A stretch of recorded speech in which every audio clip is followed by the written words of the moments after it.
Welcome to our service. I'm glad you've decided to join us this week as we start our Advent season. And in Advent, we're reminded that the Jews waited, but also reminded that we wait. We wait for Christ's return, whereas the Jews waited for his initial arrival. So as we go through today's worship service, keep that in mind and think about how you're waiting for his return. Let's start with a word of prayer. Almighty God, we give you thanks and praise for an opportunity to join together to worship, and we thank you for your word, for your written word that shows us your prophecies, your fulfillment of those prophecies, and promises for the future. God, as we go into this Advent season and as we're waiting, we ask that you be with us, that you give us patient hearts and minds. And Lord, we ask that you be with us as we go through this worship service and as we are reminded of the waiting we all do. It's in Jesus' name we pray. Amen.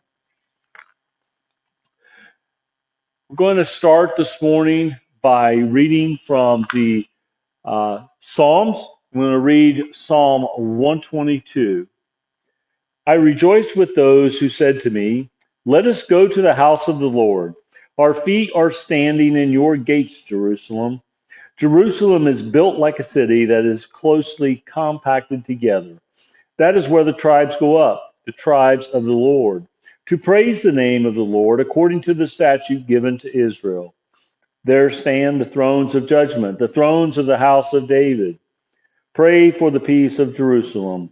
May those who love you be secure. May there be peace within your walls and security within your citadels. For the sake of my family and friends, I will say, peace be with you. For the sake of the house of the Lord our God, I will seek your prosperity. You will now see our first hymn. It is a hymn entitled, O Come, Emmanuel. Enjoy this hymn and then join me back here for our children's message.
Hey, kids, I suspect that you are much like I was when I was your age, and that is you don't like to wait.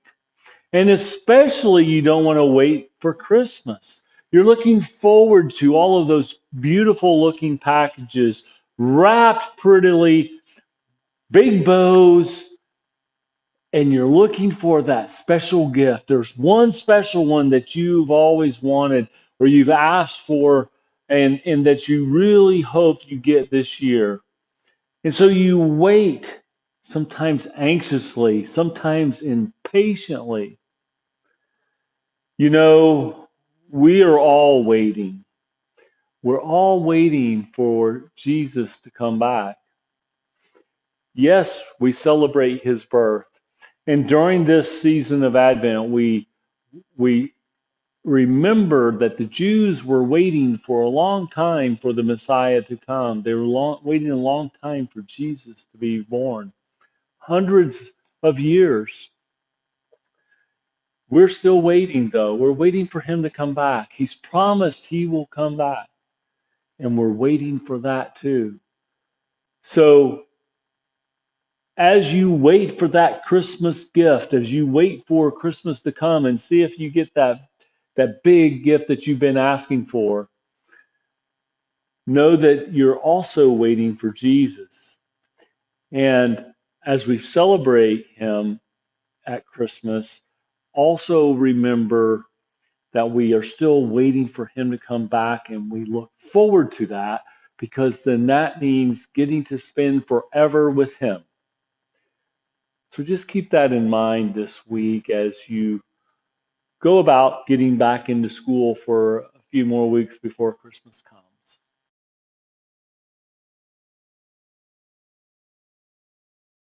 At this time, we are going to pray for our people here, pray for our nation. And I ask that as you pray along with me, or perhaps listening to these words, that you would contemplate them, not just now, but as we go into this week. Please bow with me in prayer. Heavenly Father, again, we give you thanks, and we give you thanks that you saw fit to send your Son. And as we go through this Advent season, we know that we remember how your people of Israel waited for his coming. And we also remember that we currently wait for his return. And we know that will all take place in your time. But God, sometimes we're impatient, sometimes we're anxious, sometimes we long mightily for your return. And we ask that you be with us, give us strength, give us peace, give us calm, give us comfort. God, give us hope and peace and joy and love during this Advent season. Lord, we ask that you be with our nation, that you bring about unity in your Son, that you bring about unity in your love. And God, we ask that you be with all of our leaders, whether they are federal, state, county, local. God, we ask that you be with all of them and that you work through them to execute your plan. And God, we ask that you be with our brothers and sisters around the world, especially those who are being persecuted. Give them strength to continue to be the shining light that you would have them be. And God, we ask that those who are being persecuted would continue to preach the message about your Son, Jesus, that they may turn the hearts of their persecutors and bring them to Christ as well. Lord, we know that Christ came to be our perfect Savior. We know that he taught many wonderful lessons and that he clarified your word in ways that no one else had. And God, we know that you are in charge of all things. You're in control. And God, we're thankful that you sent your Son, Jesus. Be with us now as we pray the words he taught us to pray. Our Father, who art in heaven, hallowed be thy name. Thy kingdom come, thy will be done, on earth as it is in heaven. Give us this day our daily bread, and forgive us our trespasses, as we forgive those who trespass against us. And lead us not into temptation, but deliver us from evil. For thine is the kingdom, and the power, and the glory forever. Amen. You will now see our next hymn. It is entitled, I Know Whom I Have Believed. Enjoy this hymn, and then join me back here for our scripture reading and main message.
As we begin Advent, again, I want to remind you that we are waiting. We're waiting for Christ to return. I know that there are often a lot of people, and especially in our commercialization and in the retail business, where we're playing Christmas music, and it's, quite frankly, today as I'm recording this, not even Thanksgiving quite yet. And we're playing all of this wonderful music, and it is wonderful. But we're rushing through and not stopping to wait. We're not taking in this moment of waiting and knowing with there's anticipation. We're anticipating Christ. We need to reflect on that. We need to reflect how God has restored each one of us through his Son. Let's start by reading from Isaiah chapter 2, verses 1 through 5. This is what Isaiah, son of Amos, saw concerning Judah and Jerusalem. In the last days, the mountain of the Lord's temple will be established as the highest of the mountains. It will be exalted above the hills, and all nations will stream to it. Many peoples will come and say, "Come, let us go up to the mountain of the Lord, the temple of the God of Jacob. He will teach us his ways so that we may walk in his paths. The law will go out from Zion, the word of the Lord from Jerusalem. He will judge between the nations and will settle disputes for many peoples. They will beat their swords into plowshares and their spears into pruning hooks. Nation will not take up sword against nation, nor will they train for war anymore. Come, descendants of Jacob, let us walk in the light of the Lord."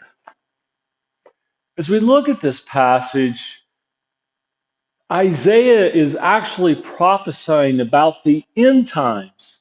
We often look at this, and some may say, well, this is prophecy towards Jesus coming. It is, but it's prophecy towards him coming the second time.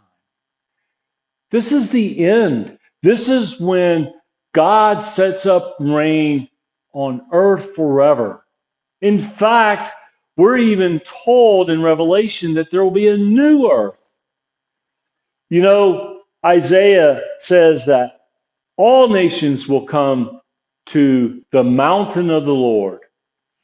And, you know, part of this is because in Isaiah's day and time, and Isaiah, quite frankly, was in Jerusalem. He was an advisor to the king, but he lived there, and Jerusalem is raised up on a hill. And so it didn't matter from which direction on the compass that you came toward Jerusalem, you went up. And so that's what he's talking about. And not only that, but the Jews had historically had a temple in Jerusalem. And that's where they worshiped God. And that's where they believed that God was, that he inhabited that temple in that Holy of Holies, right with the Ark of the Covenant. And so Isaiah's vision, and this is important, Isaiah says, "This is what I saw." It's not what he was told by a spirit. It's not what he was told by an angel. It is a vision that he had. He had this vision. And he said, "This is what I saw. God's mountain is being established above all other hills, above all other mountains. And the nations were going to stream to it. All nations." You know, uh, I don't know if you have ever really thought about that. All nations were going to stream to God. We certainly have a lot of fighting going on in our world today. Some of it's nation against nation. Some of it's a tribe against another tribe. Some of it's just individuals fighting each other, or maybe it's a family feud. But Isaiah says all nations will stream towards God.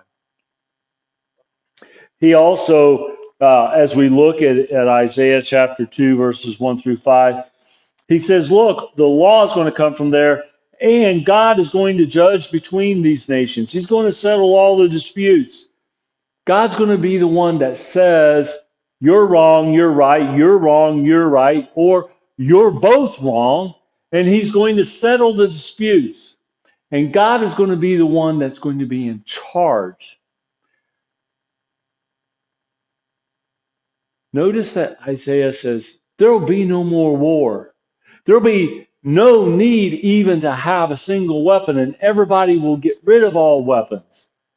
Now, of course, in Isaiah's time, he uses words like swords and spears, but it doesn't matter. Today, we could say shotguns, rifles, cannons, it doesn't matter. Isaiah's point is all weapons will be of no use. There'll be no war. There'll be no need for war. They won't even practice, won't even train for war anymore. All of these disputes will be settled. No more wars. And then he goes on and he says, let's go walk in the light of the Lord. Again, this points to the end times.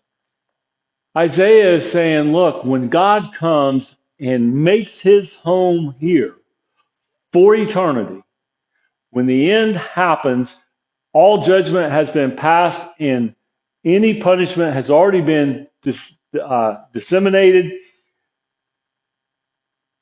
God will be here in our presence and live with us. And his light will shine on all of us. And so Isaiah says, look, come, let's go walk in the light of the Lord. Let's be with him. This is talking about God restoring us to him. And this is not the restoration that we might think of in that, well, God forgives me of my sins. And so maybe we come to church each week, or maybe we only make it to church once a month, but whenever we're at church, we ask God to forgive us of our sins. Maybe we ask for that daily, and God does. But that's not the restoration Isaiah is talking about. He's talking about restoring us back to Adam and Eve prior to being tempted and eating the forbidden fruit. He's talking about restoring us to the Garden of Eden where Adam and Eve walked hand in hand with God on a daily basis. He's talking about God being there with us all the time. No bad stuff at all. No negatives. No fighting. No frustration. No disgruntlement. Nothing. We will be in complete peace, in complete awe of God, but also we will have this personal, face to face relationship of seeing God daily and being in his light. That's what Isaiah is talking about. And that restoration, talking about that restoration, is the reason for our hope. Yes, Jesus is a reason for our hope because he's the one that made it possible. Him coming, being sacrificed, and rising from the dead is what made it possible. And so our hope is in him, but our hope is in that result, which is an eternity walking in God's light. And so as we start this Advent season talking about hope, this restoration that comes at the end is why we hope, why we put our faith in Jesus, knowing that that is where we will spend eternity, knowing that that's the end game, knowing that when everything is said and done, that's where we'll be. God restoring us to himself and to a daily walk with him. If you would bow with me in prayer. Almighty God, we give you thanks for this hope, the hope that we have, the hope that we have because of your Son and your promises, and the hope of being fully restored with you and spending eternity walking in your light. It's in Jesus' name we pray. Amen. And now you will see our final hymn. It is a hymn entitled, O God of Every Nation.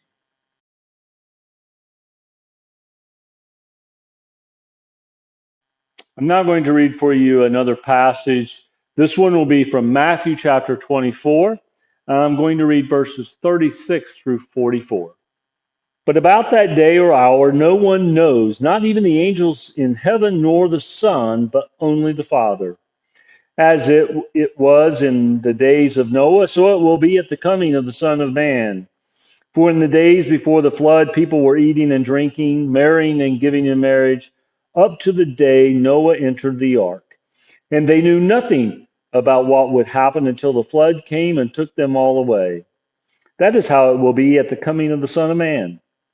Two men will be in a field, one will be taken and the other left. Two women will be grinding with a handmill, one will be taken and the other left. Therefore, keep watch, because you do not know what day your Lord will come. But understand this: if the owner of the house had known at what time of night the thief was coming, he would have kept watch and would not have let his house be broken into. So you also must be ready, because the Son of Man will come at an hour when you do not expect him. You will now see our special music. It is a song entitled Hope Has a Name, and it's by Passion Music and featuring Christian Stanfill.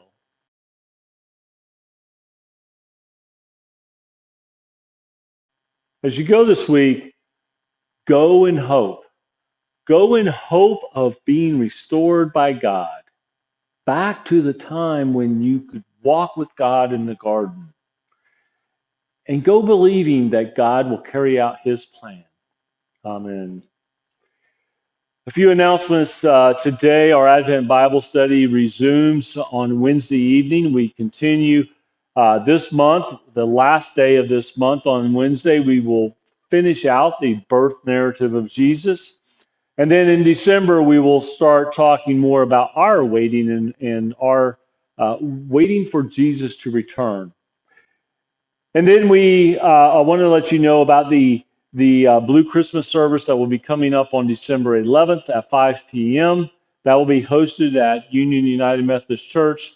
If you've never been to a Blue Christmas service and you're experiencing a loss or a depression during this time of the year, then come and join us. That's what this Blue Christmas service is designed to do, is to bring you in if you're feeling depressed or at a loss and lift your spirits. So come join us. Also, our Christmas Eve service will be hosted at Pleasant Grove United Methodist Church at 5 p.m. on Christmas Eve. We will have a candlelight service and enjoy scripture reading and some carols. And so come and join us for that. We also have planned a couple of special performances during that service. So come and join us on Christmas Eve. Christmas Day is on a Sunday this year, and of course that makes it even extra special in many ways because it's on a Sunday.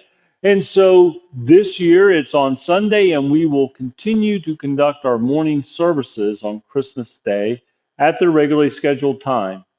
So if you look to come to church on Sunday, on Christmas Day, certainly come join us. We'd love to have you at any one of the three services. Until next week, may each of you go in peace.